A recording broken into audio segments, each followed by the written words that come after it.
সন্ন্যাস নেওয়ার পর তিনি এই ধরাধামে ৪৮ বছর ছিলেন, যার ২৪ বছর ছিলেন এই নবদ্বীপে, ১৮ বছর ছিলেন দক্ষিণ, হরে কৃষ্ণ, ৬ বছর ছিলেন দক্ষিণ ভারতে, বাকি ১৮ বছর ছিলেন তিনি পুরীতে।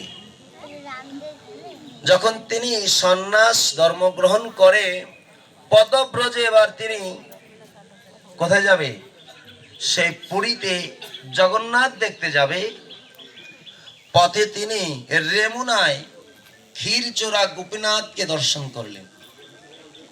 কাকে? ক্ষীরচোরা গোপীনাথ। নাম শুনছেন? কে কে নাম শুনছেন?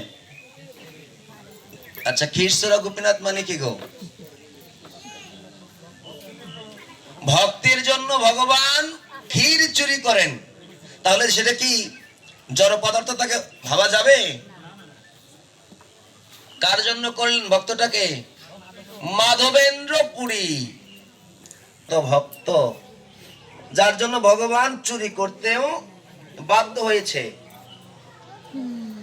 আমার মাধবেন্দ্র পুরী যখন উপবাস ছিলেন, আর পূজারী যখন ভোগ নিবেদন করে বাহিরে, বেলা হলো দামোদর আইসো এখন, মানে সেই গোপীনাথকে বলছে বেলা হয়েছে, তুমি আসো।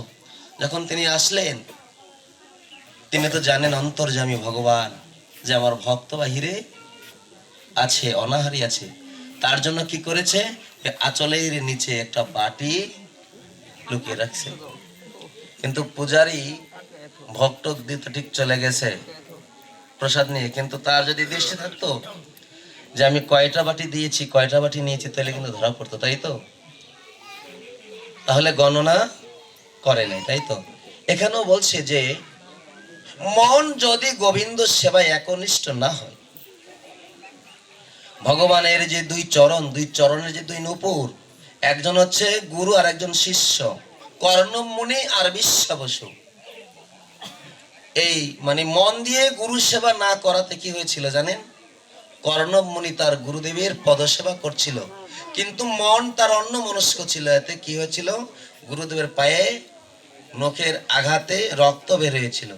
তখন গুরুদেব তাকে অভিশাপ দিয়েছিল যে তুমি আমার সেবা করছো, কিন্তু মন অন্যদিকে। তোমার মন যেহেতু অন্যদিকে, তাহলে তুমি পশুর মতো আচরণ করছো, তুমি পশু জনি প্রাপ্ত হও। কোথায় তার জন্ম দিল? পশুকুলে। পশুকুলের কোনটা? ব্যাং। ব্যাং হয়ে আসলো। তখন বললেন